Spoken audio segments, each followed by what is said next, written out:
வணக்கம், எல்லோருக்கும் வணக்கம். ரொம்ப ரொம்ப மிக நன்றி ராம் சக்ரி சாருக்கு என்ன செலக்ட் பண்ணி இந்த ரோல் கொடுத்தாங்க. இது ரொம்ப நேச்சுரலான ஒரு very homely and homey role. அதுக்கு நான் வந்துட்டு ரொம்ப ரொம்ப thanks. Plus hats off to you sir for giving me this opportunity. And அவ்வளோ ஸ்கில்ஃபுல்லான ஒரு டைரக்டர். தேங்க்யூ. ஸோ எனக்கு என்னோட திறமையை பார்த்து என்னோட ஸ்கில் செட்டுக்காக என்னோட டைரக்டாக கம்யூனிகேட் பண்ணி ஸ்கிரிப்ட்லேருந்து எல்லாமே ஸ்டெப் பை ஸ்டெப் அந்த வேலை எல்லாமே அசிஸ்டன்ட் டைரக்டர் கொடுக்கலாம். ஆனால் கொடுக்காம டைரக்டாக பர்சனலாக இன்வால்வ் ஆகி என்ன கைட் பண்ணி இந்த ரோலுக்கு கொண்டு வந்திருக்காங்க. ரொம்ப ரொம்ப தேங்க்ஸ் உங்களுக்கு சார். தென் ப்ரொடியூசர் சார், உங்களுக்கு ரொம்ப தேங்க்ஸ்.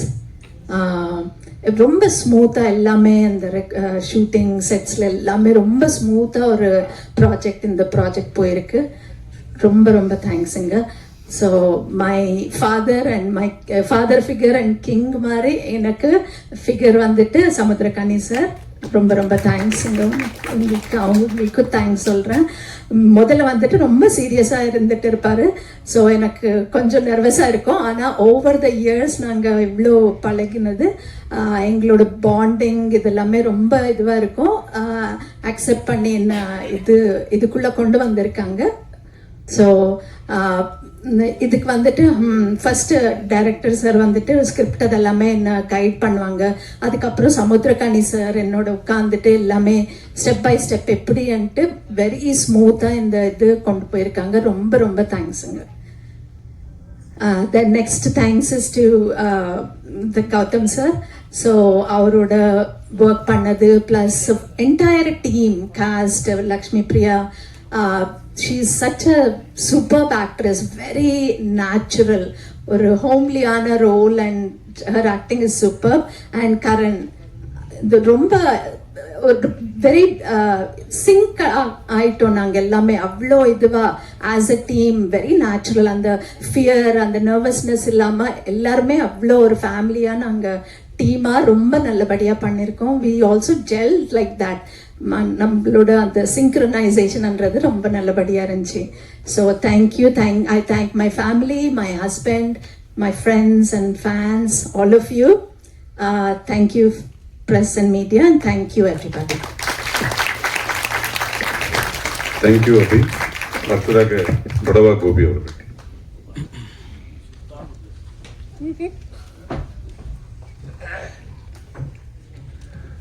அனைவருக்கும் என்னுடைய அன்பான வணக்கம். இந்த மேடையில் ஒரு சின்ன ஒரு வருத்தத்தோடு ஆரம்பிக்கிறேன்.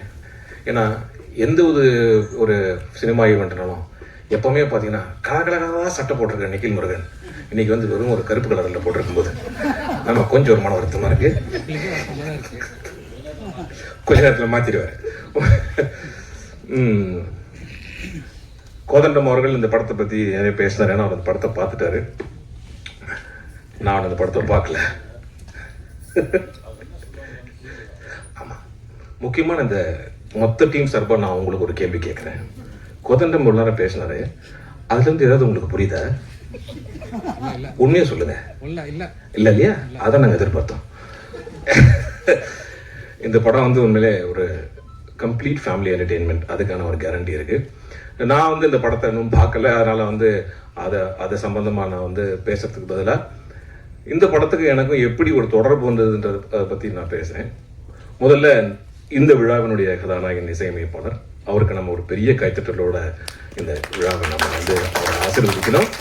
ஏன் அப்படின்னா இது அவருடைய முதல் ப்ராஜெக்ட். அவருக்கு நீங்கள் பேசும்போது பார்த்தீங்கன்னா என்ன பேசுறதுனே தெரியாமல் கம்ப்ளீட்டாக அவ்வளோ நர்வஸாக அவர் பேசும்போது நமக்கு தெரியுது இது வந்து ஒரு முதல் மேடை. அவர் வந்து ஒரு உலக மேடைகள்லாம் போனோம் அப்படின்றது வந்து இந்த படம் வந்து நிச்சயமாக அவருக்கு ப்ரூவ் பண்ணும். ஏன்னா அவர் வந்து ஒரு விஷயம் சொன்னார், எத்தனை பேருக்கு இது போய் சேர்ந்ததுன்னு தெரியல. இந்த கம்போசிங் இந்த பாடலில் பார்த்தீங்கன்னா நிறைய லைவாக எடுத்துருக்கோம்னு சொன்னார். அது வந்து எத்தனை பேருக்கு உங்களுக்கு புரிஞ்சிருக்குன்னு தெரியல. இப்போல்லாம் வந்து பார்த்தீங்கன்னா ரொம்ப ஒரு ஏஐ மோட், நிறைய டெக்னிக்கல் விஷயங்கள்லாம் கம்போசிங்கில் இருக்குது. சும்மா நம்ம கம்போஸர் சாங்னா அதே ஒரு சாங் ஒரு மூடு கொடுத்த உடனே சாங் அதுவே கம்போஸ் பண்ணி கொடுத்துருது. அவ்வளோ ஒரு டெக்னிக்கல் ஃபெசிலிட்டிஸ் உள்ள இந்த ஜென்ரேஷனில் லைவ் ஆர்டிஸ்ட் நேரடி கலைஞர்களை வைத்து ஒரு ஸ்டுடியோவில் அவங்க அப்படியே வாசித்து அதை அப்படியே ரெக்கார்ட் பண்ணி அதை சேர்த்துருக்கிறது தான் அவர் வந்து மீன் பண்ணார். பெரிய பெரிய ஆர்டிஸ்ட் எல்லாருமே அதை வாசிச்சிருக்காங்கன்றது போது உண்மையிலேயே பார்த்தீங்கன்னா ஏன் அதுக்கு இந்த விழா இந்த மேடையில் சொல்கிறோம் அப்படின்னா, அந்த இன்ஸ்ட்ருமெண்ட்ஸ் அவங்க நேரடியாக வாசிக்கக்கூடிய அவங்களுடைய மூடு, அந்த மூடு மூலியமா அவங்க வாசிக்கிற அந்த இன்ஸ்ட்ருமெண்ட்லேருந்து வரக்கூடிய ஒரு டோன் வந்து உண்மையான ஒரு உணர்வு தரும். இப்போ இந்த படத்தில் பார்த்தீங்கன்னா இப்போ கணேஷ் சாருடைய ஒவ்வொரு ரியாக்ஷன்ஸுக்குமே பார்த்தீங்கன்னா ஈக்குவலான ஒரு உணர்வு கொடுக்கணும். அது எஸ்ஏஆல் மட்டும்தான் முடியும். ஸோ எவ்வளவு எலிவேட் ஆயிருக்கு அப்படின்னா அந்த படம் வந்து அந்த கம்போசருடைய தாட் ப்ராசஸ், அந்த வாசித்த அந்த இசைக்கலைஞர்கள் நேரடியாக இதெல்லாம் தான் ரொம்ப முக்கியமான காரணம். இந்த விழா மேடையில் அது சொல்லணுன்றது ரொம்ப முக்கியமான ஒரு விஷயம். ஸோ என்னுடைய உரையில் வந்து நான் 2-3 விஷயங்கள் சொல்கிறேன். முதல்ல வந்து ஃபஸ்ட்டு நான் எந்த மேடைகள் போனாலுமே, எந்த ஒரு சினிமாவில் நடிக்க போனாலுமே முதல்ல நான் வந்து ஃபஸ்ட்டு நான் பேசக்கூடிய நபர் வந்து கனி சார். அது ஏன் அப்படிங்கிறது பார்த்தீங்கன்னா, நான் வந்து அவரும் சரி, நாங்கள் 2 பேருமே வந்து கேபி சார் அவங்களுடைய பள்ளிக்கூடத்துலேருந்து வந்தாங்க. அவர் ரொம்ப பெரிய ஸ்டூடெண்ட்டு, நான் ரொம்ப ஆவரேஜ் ஸ்டூடெண்ட்டு, முக்கால் ஸ்டூடெண்ட் வச்சுக்கேன். ஸோ என்னுடைய முதல் படம் அவங்க தான் என்னை அறிமுகப்படுத்துகிறாங்க. ஸோ எனக்கு முதல்ல என் படத்தில் டைலாக் சொல்லி கொடுத்தவர் கனி சார் தான். ஸோ அதுலேருந்து எனக்கு பழக்கம். இப்போ அடுத்த படம் அவர் கூட நான் நடிச்சிட்டு இருக்கேன், ஸ்கூல் பஸ்ஸுங்கிற படம். அது ஏன் சொல்லுன்னு கேட்காதீங்க. அந்த படத்தில் எனக்கு வந்து ஒரு முஸ்லீம் கேரக்டர். அந்த படத்தில் அவ்வளோ அழகாக அந்த கதாபாத்திரத்தை எழுதியிருப்பார். அதுலேருந்து நான் அவரை வந்து தம்பியோ அண்ணனோ சாரோ கூப்பிடுறதில்ல, சலாம் அலைக்கும் பை. அதுலேருந்து அவர் எனக்கு பாய் தான். ஸோ நாங்கள் 2 பேரும் பார்க்கும்போது சலாம் அலைக்கும் பாய் தான் சொல்லிப்போம். அதை நீங்கள் வந்து ஒரு இஸ்லாமிய சகோதரராக எடுத்துக்கலாம், இல்லை ஹிந்தியில் பார்த்தீங்கன்னா அண்ணான்னு எடுத்துக்கலாம், இல்லை தம்பின்னு எடுத்துக்கலாம், இல்லையா பாய் பார்த்தீங்கன்னா என்றைக்குமே யங்காக அப்படியே ஃபிட்டாக ஒரு யங் பாய் மாதிரி இருப்பார் என் கனி சார். சலாம் அலைக்கும் பாய். ஸோ அந்த மாதிரி ஒரு விஷயங்கள். அதே மாதிரி அவரை பற்றி நீங்கள் சொல்லணும் அப்படின்னா அவருடைய க்ரோத் எல்லாருக்குமே தெரியும், எல்லாருமே நம்ம பார்த்துருக்கோம். ஆனால் அவருடைய பல நடிப்புகளில் பார்க்கும்போது எல்லாத்துலேயுமே ரொம்ப அப்படியே பயங்கர ஸ்டிஃபாக அப்படியே இருப்பார். இந்த படத்தில் மட்டும்தான் பயங்கர லூசனப்பான ஒரு ஆக்டிங், ரொம்ப கேஷுவலாக ஒரு சராசரி ஒரு மனிதனை வந்து ரொம்ப இயல்பாக வந்து இந்த காட்சிகளில் கொண்டு வந்திருப்பாரு. அதே மாதிரி அவரை வந்து நம்ம கேமராமேன் சொன்னார் திட்டிக்கிட்டே இருப்பார் அப்படின்னு. அவர் அப்படி கிடையவே கிடையாது. அவர் பார்த்தீங்கன்னா ஒரு பாயிண்ட் ஒன்று சொன்னார்னா அதில் கண்டிப்பாக ஒரு விஷயங்கள் நமக்கு வந்து ஒரு லேர்னிங் சென்ஸ் கிடைக்கும். அதுக்கு தான் சொல்லலாம் சொல்ல மாட்டேன், தேவையெல்லாம் வரவே மாட்டார். அவர் அவங்க பண்ணிட்டு இருக்க அப்படிங்க நம்ம போகலாம் அப்படின்னு போயிடுவார். அக்கறை இருந்தால் மட்டுமே தான் நெருங்கி வருவார், இல்லைன்னா வரமாட்டார். ஸோ அதனால் அவர் திட்டுறதுலாம் கிடையவே கிடையாது. ஒன்று சொல்லுவார் கரெக்டாக இருக்கும், அப்படி நீங்கள் ஏதாவது ஒன்று சொல்லுங்களேன், அதில் ஏதாவது புதுசாக இருந்தால் அதிகம் கற்றுப்பார். So that is what Ghani sir. So ரொம்ப தேங்க்ஸ் சார். ஏன்னா நாங்கள் 2 பேரும் நடிக்கும்போது கூட இந்த படத்தில், ஏன்னா அவர் படத்தில் ஆல்மோஸ்ட் எல்லா படத்துலையும் நான் இருப்பேன். எனக்கு வந்து அட்லீஸ்ட் ஒரு சீனாக அது அவர் கொடுத்துருவார். நிமிர்ந்தனிலேருந்து சரி, போராளிலேருந்து சரி, இப்போ நடத்துகிற ஸ்கூல் பஸ், தொண்டன் எல்லாத்துலேயுமே. ஸோ அதனால் என்னுடைய முதல் நன்றியை நான் அவருக்கு கண்டிப்பாக என் குடும்பத்தின் சார்பாக தெரிவித்துக் கொள்ள கடமைப்பட்டிருக்கிறேன். ஒன்றாச்சா. 2வது இந்த படத்தில் வந்து பார்த்தீங்கன்னா என்னை வந்து நடிக்க கார்த்திக் தான் கூடுவோம் சொல்கிறேன். இது வந்து ஒரு இசையமைப்பு இசை விழாவோட அவருடைய பேர் மாற்று விழாவை தான் நான் பார்க்குறேன். அவர் இனிதான் நம்ம பேர் வைக்கிறோம் எல்லாரும் சேர்ந்து. காது குத்தியாச்சா? ரைட், சரிங்களா. ஸோ நான் ஃபர்ஸ்ட் அவரை என்னை கூப்பிட்டோன்னா நான் போய் அவருக்கு பார்க்குறேன். இந்த மாதிரி டேரக்டர் பேர் என்னப்பா வெளியில தான் கேட்டேன். சார் பேர் கார்த்திக் அப்படின்னாங்க. எங்கே பார்க்காரு? உள்ள இருக்காருண்ணா. கதவு இப்படி திறந்தேன், அவர் இப்படி உட்கார்ந்தாரு சேர்ல. ஹலோ கார்த்திக் அப்படின்னா டக்குனு ஷாக்காச்சு. என்னங்க எனக்கு தெரிஞ்ச மாதிரியே பேசுறீங்க அப்படின்னாரு. உங்க பேர் கார்த்திக் தானே அப்படின்னா. ஆமாம் சார் கார்த்திக் அப்படின்னா. அதுக்கப்புறம் எனக்கு அந்த ரோல்லாம் சொன்னார். சொன்ன சார் என்ன சார் இந்த ரோல் என்ன சார் எனக்கு ஏன் சார் கொடுத்தீங்க அப்படின்னு. அவர் சொன்ன ஒரு வார்த்தை என்னன்னா, சார் இது கொஞ்சம் ஸ்டைலாக பேசணும், கொஞ்சம் எமோஷன் இருக்கணும், காமெடி இருக்கணும், மக்கள் உங்களுக்கு கனெக்ட் பண்ணணும். இது எல்லாத்தையும் பார்த்தோம் சார். நாங்கள் தேடி பார்த்தோம், எங்களுக்கு யாருமே கிடைக்கல சார், கரெக்டாக நீங்கள் தான் கிடைச்சிங்க அப்படின்னாரு. சரி ரொம்ப சந்தோஷமாக இருக்குது சார் அப்படின்னு. கொஞ்சம் பேமெண்ட் மட்டும் குறைச்சிங்க சார்னாரு. இதுக்கா சார் எவ்வளோ சொன்னீங்க அப்படின்னு. இல்லை சார் இந்த ரோல் உங்களுக்கு தான் சூட்டும் அப்படின்னாரு. என்ன சொன்னாரோ அதை அப்படியே பர்ஃபெக்டாக எடுத்தார். ஆனால் இன்னொரு வந்து சொன்னார், சார் இது வந்து கொஞ்சம் ரெகுலராக இருக்க வேண்டாம், இந்த கதாபாத்திரத்தை எங்களுக்கு கொஞ்சம் ஒரு வித்தியாசம் வேணும். என்ன சார் வித்தியாசம் நீங்கள் சொன்னாதான் நான் பண்ணேன். இல்லை நீங்கள் சமீபத்தில் உங்களுடைய வீடியோஸ்லாம் பார்த்தேன், இந்த பெங்களூர் தமிழ் வந்து ரொம்ப வைரலாக போயிடுச்சு, அதே மாதிரி இந்த கேரக்டர் கொஞ்சம் பேசி காட்டுங்க சார் அப்படின்னாரு.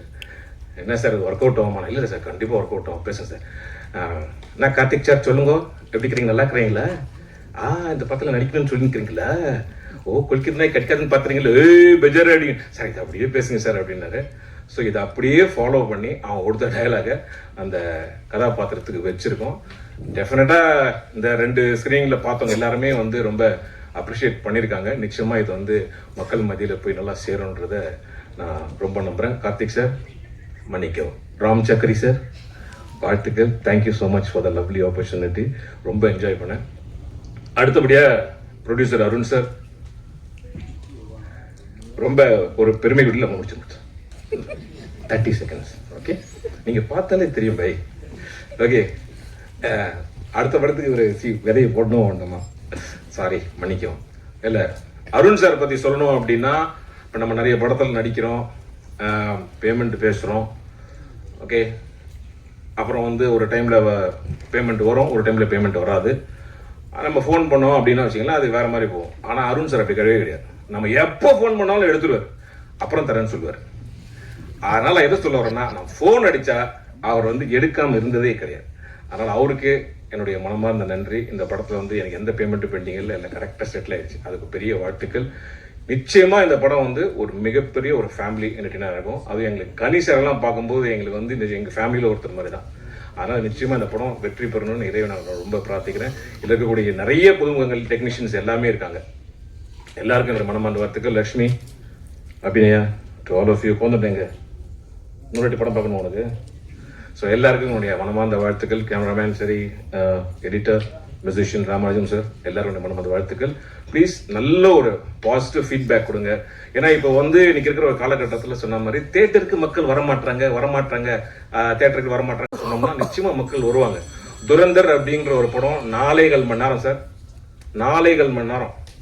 மண்டே 2 மணிக்கு ஷோக்கு போனோம், ஹவுஸ்ஃபுல் தியேட்டர்ல. அதுக்கு வந்து காரணம் வந்து மக்கள் ஸ்ப்ரெட் பண்ண ஒரு நல்ல பாசிட்டிவான ரிவ்யூஸ். படமும் நல்ல படம் அதான். அதனால நீங்க எப்படி ஒரு பாசிட்டிவா மக்கள்கிட்ட கொண்டு போறீங்களோ இந்த படம் நிச்சயமா வெற்றி அடையும். அனைவருக்கும் நன்றி. தேங்க்யூ.